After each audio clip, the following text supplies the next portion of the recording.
ვისაც არაბებთან დადებული ხელშეკრულების პირობები გაინტერესებდათ. აი ხელშეკრულება. საქართველოს ზოგადი ადმინისტრაციული კოდექსის 27-მე მუხლის შესაბამისად საინვესტიციო ხელშეკრულება და აქციონერთა შეთანხმება, ასევე მათი თანმხლები დოკუმენტაცია მიჩნეულ იქნეს კომერციულ საიდუმლოებად. რა კომერციულ საიდუმლოებად? ახ ბებია თქვენის ბოსტანი ხო არ გონიათ საქართველო? მიმართავ ხელისუფლებას. 400 წელი ბატონობდნენ არაბები საქართველოში. ხოცავდნენ ბავშვებს, აუპატიურებდნენ ქალებს, ანგრევდნენ ტაძრებს, ფეხქვეშ თელავდნენ ჩვენ სახელმწიფოებრიობას. მოჰქონდათ ანტიქრისტიანული სული, კულტურა და ცივილიზაცია. და დღეს თქვენ მე მესაუბრებით კომერციულ საიდუმლოებაზე? დღეს თქვენ ხელისუფლებაო, არ გინდათ ჩაგვახედოთ დეტალებში, რას მოაწერეთ ხელი, რა საიდუმლოებაზე გვესაუბრებით? რა არის აქ დასამალი? რა საიდუმლოება ხალხო? აღარაფერს აღარ ვითხოვთ. დამთავრდა. ვისაც შემსავით ფაქტები გაინტერესებდათ, აი ფაქტები. ესაა ფაქტი. კომერციული საიდუმლოებაო. დღეიდან ყველა ვირაზმებით, ვერთიანდებით ყველგან ყველა კუთხეში, ქუდზე კაცი გამოდივართ და როგორც ბიჭება დაანუსეს 7 დეკემბრამდე ძალები უნდა მოვიკრიბოთ, გამოვიდეთ და მათ უნდა ვაჩვენოთ ჩვენი ერთობა. ამათ უნდა ვაჩვენოთ რა არის კომერციული საიდუმლოება და რა არის ბებიამათი დებოსტანი საერთოდ რა. საქართველო მაგათი საკუთრება არ არის. არც დღევანდელი ხელისუფლების, არც წარსულის არ ყოფილა და არც მომავალის არ იქნება. საქართველო არის ღვთისმშობლის წილხვედრი ქვეყანა და ეს არის ჩვენი წინაპრების სისხლით დაცული და დღემდე მოტანილი ჩვენი მიწაწყალი და ჩვენ ქართველებმა დღეს ცხოვრებმა ქართველებმა საკუთარი სისხლის ფასად უნდა დავიცვათ ის და შთამომავლობას უნდა შეუნახოთ როგორც წინაპრებმა მოგვიტანეს დღემდე. არ ვიცი მე, ასეთი ვინაც ხმა მიეცით ოცნებას. მე წინა საარჩევნოთ აღარ ვაკრიტიკებდი მათ, იმიტომ რომ მიიღეს რაღაც კანონები LGBT რაღაც. წმინდანები გვასწავლიან, ეშმაკიო. დოლარებს ხურდებს გაძლევს და ამ დროს დოლარებს კბარავსო, ხო? ეგ გაგვიკეთეს ამათ. ეგ გაგვიკეთეს სწორედ ეგ ფინდი ჩაგვიტარეს რა. აი გამოდივარ, რაღაცა დაუპირისპირენ დასავლეთს და ჩვენ აღარ ვართო იმ მონობაში, აღარ გვინდაო და მეც გამოვედი. მე ამიტომაც არ გამოვსულ ვარ. სული გააზრებით გამოვიდა თქვი, სოლიდარობა მეთქი ხელისუფლებას, სოლიდარობა ამ საკითხში, რომ აქედან გამოსვლაში და გამოთხრევაში აქედან, სადაც იყავით თქვენ, მონობაში. დასავლეთის მიმართ და თავზე გვახოვით LGBT-ს გარყვნილებას და ყოველგვარ საზიზღრობას. და გამოხოდით აქედან იმ რამდენიმე მილიონზე უარი თქვით, თუ რამდენის ჭამეთ, თუ გადააგდეთ, თუ კარგი გადააგდეთ, თუ რაც ქენით, ხო არ მაინტერესებს ის დასავლეთი და ეს LGBT-ზაცია, მაგრამ დღეს რომელი მონობაში ხავთ ქართველი ერი? მილიონებზე უარი თქვით, ახლა მილიარდებზე გინდათ გავყიდოთ? LGBT-ზე უარი თქვით და ახლა არაბებზე გინდათ გავყიდოთ? და იმ ხალხს მინდა მიმართო არაბების ჩამოსახლებაში გაერთიანებული საემოროებიდან პრობლემას და რომ ვერ ხედავთ და საფრთხეებს. რას მოიტანს ეს ჩვენი ერისთვის? აგერ რამდენიმე ხნის წინ ვერ ნახეთ, აღარ გახსოვთ რა მოხდა ჩვენს თანამემამულეს სვანებს, ქართველებსა და იმ ეთნიკურ მუსლიმანებს შორის და აზერბაიჯანელებს შორის და სარწმუნოებრივად განსხვავებული სარწმუნოების მქონეებს შორის. მამამ თქვა გუშინ, მამა იაკობმა, რომ მღვდელი ცემოსო თურქებმა ბათუმში, იმიტომ რომ მათ დასახლებაში გაიარა, თურქების დასახლებაში, მუსლიმების დასახლებაში შემოსილმა და ეს ვერ აიტანეს მათ. რამდენი ტერიტორიები, რამდენი რუსებმა თუ რა ვიცი მე კიდე რამდენი სიტყვებს წაგვართვას ტაოკლარჯეთა მოუყვეთ ძალიანად, ხო? ყველა მხრიდან ხო წართმეული გვაქვს და ეს ყველაფერი ჩვენ სისხლის ფასად წაგვართვეს. ჩვენ წინაპრებს არც ერთი გოჯი არ დაუთმია თავისი ნებით. ყველაფერი თავისი აკლეს და წაართვეს მტრებმა. და ჩვენ ეხლა ფულის გამო უნდა მივყიდოთ? ფულზე, კომფორტზე და კეთილდღეობაზე ბჭყალებში, რა კეთილდღეობაზე გვესაუბრებით? რომელი კეთილდღეობა იქნება ორი ქალაქი რო გაჩნდება აღმოსავლეთ და დასავლეთ საქართველოს სტრატეგიულ ტერიტორიებზე?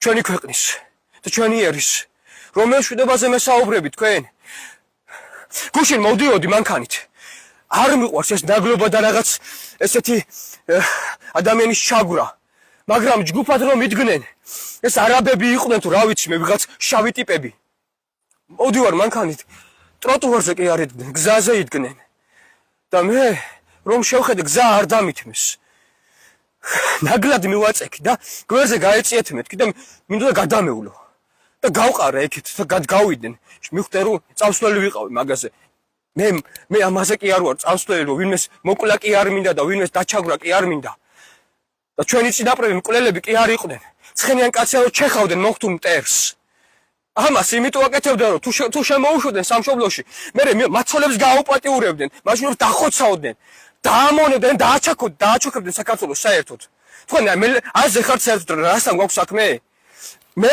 მეტი ფაქტები რაღა გინდა აგერ ხო წერია კომერციული საიდუმლოებაო საქართველოს ამათ გონიათ თავისი კომერციული ობიექტი თავისი ქარხანა გონიათ ამათ თუ საქართველოს განვითარება და კომერციული წინსვლა გვინდა ჩვენ რაღა მაინდა-მაინც არაბებს აქ სასტუმროები და ფეშენებური სახლები უნდა აუშენოთ, ავაშენებინოთ და დავასახლოთ აქ ისინი. თვითონ ხომ აღიარეს რომ 60% სწორედ მათია გათვლილი და იმ 40%-ში რა გონიათ, რომელი ქართველები ცხოვრობენ, უცხოეთში რომ იმყოფიან დღეს. მოხუცებს რომ უვლიანი, იქ ისინი ჩაულენ და მილიონებად მე აქ და 9 მილიონებად აქ სახლებს იყიდიან. რა გონიათ თქვენ? მათ ხელში იქნება მთლიანად ეს და ჩვენ ვიქნებით მათი მოსამსახურე პერსონალი, მათ ბარებში მომუშავე, მათ სასტუმროებში დამლაგებლად მომუშავე, მათ კაზინოებში მომუშავე, ჩვენი გოგოები, მათ ბორდელებში მოსამსახურე. თქვენ აზე ხართ რასთან გვაქვს საქმე? არ ვიცი, მეტირება ეს რა ჟანდაბა არის, რა კომერციული საიდუმლოება, თქვენ ვაფშე აზე ხართ საერთოდ? ხალხო ასე მოდით საერთოდ, ანუ ჩვენ მეგობრებს უნდა ვიმართოთ, ჩვენ საყვარელი მეგობრებს. რამ დაგაბრუნოთ ასე ხალხო? რა მოხიბლათ, საერთოდ არ მესმის მე თქვენი, არ მესმის. რა გონიათ, რატო გონიათ, რომ ეს დიდარი არაბები არ არის საშში და მარტო ის ღარები, ბოლტის კურიერები არიან, პაკისტანელები და შემდეგ საშში. მით რა ღარიბი კი ამ დიდებია საშში სწორედ. კაზინოებს, ბორდელებს და საერთოდ გაგუშენებენ ქალაქში. ეხლა არ ხედავთ აქ ირანელების დასახლება არ არის და არ იყო უფრო მეტად კიდე ახლა რა ვიცი უფრო მეტად იყო წინა პერიოდში მარჯანიშვილის მიმდებარე ტერიტორიაზე და დღესაც რომ გახვიდით აი ყოველ მეორე სადარბაზოში სარუსკიპები რო არ გახსნილი ვითომ თმის საჭრელი სალონები და მასაჟის სახლები და ასე შემდეგ პადლებში და ხედავ ვერ აგულაგმია ჩვენ ეს სად არის თუ ჩვენ ამას გვეუბნება ხელისუფლება ჩვენ კანონებით ამას დავარეგულირებთ რატო არ არეგულირებს რომ იქ არასრულწლოვანს რომ ამეძავებენ, ხო დაიჭირეს, გამოაქვეყნეს ეგ. ეს არასრულწლოვანი რომ ამეძავებდა არასრულწლოვანს, მაგიტო დაიჭირეს, თორე რამდენი იქ და დიდი ქალები თქვენ არ ვიცი, კაცო, თქვენი ცოლები და, რავი, მეზობლები და ნათესავები და ან გინდათ მათ ხარჭება დაქციოთ? 10 და 15 ცოლი ყავთ. ცოლებად კი ბორდელებში ამუშავებენ. ესე მოხდება ნელ-ნელა. დაფიქრდით ამაზე, კაცო. არ მესმის მე არავის არ უწოდებ მოღალატეს დღეს და გამყიდვეს არა მე მესმის თქვენ მიყოი რა მესმის თქვენი არგუმენტები რომ რაღაც შემოვა და რაღაც ინვესტიციები და გვიწევს დასავლეთის LGBT-ზაციისგან რა LGBT-ზაცია ხალხო ეს არის ესე თუ შემოვიდა ყველაფერი იქნება მე LGBT-ც იქნება და ყველაფერი იქნება ქართველები გარბიან იქ ვიღაცას მოხუცებს რომ მოუარონ იქ და თქვენ მეუბნებით მე რომ ის კიდე 30000 იმას შემოიყვანს მუშახელს ეგო იმიტომ რომ ქართველებს მუშაობა ეზარებათო რა მუშაობა ჩვენი ბრალი ყოფილა თურმე კიდე მუშაობა გვეზარება ჩვენ ხო ჩვენ ავაშენოთ ჯერ თუ რამეს აშენება გვინდა რატომ მაინდა-მაინც ეგ უნდა ავაშენოთ სახლები ქარხნები გავხსნათ ფაბრიკები გავხსნათ ავტომობილები ვაწარმოოთ ტელეფონები ვაწარმოოთ რა ვიცი რაღაც ავეჯი ვაწარმოოთ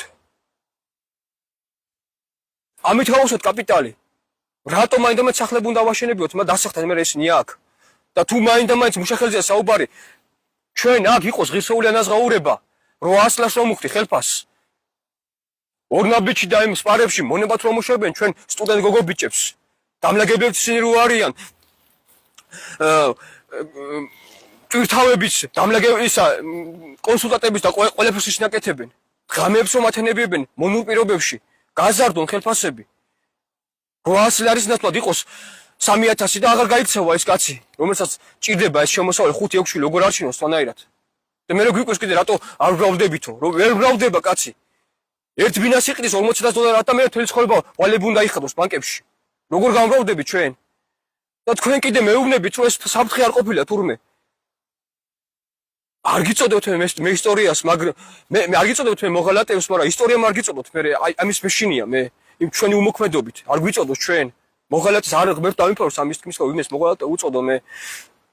ნეტა ყველა ერთ მივხვდეთ თანაც მე როგორ უნდა უწოდო ვინეს მოღალატე, როცა მე დღეს ხედავ რომ ვიღაცამ შეიძლება დღეს დააფიქსირა პოზიცია და ხوار შეიძლება სხვამ დააფიქსოს, მაგრამ გვიან არ იყოს, გვიან მაგას გეუბნებით.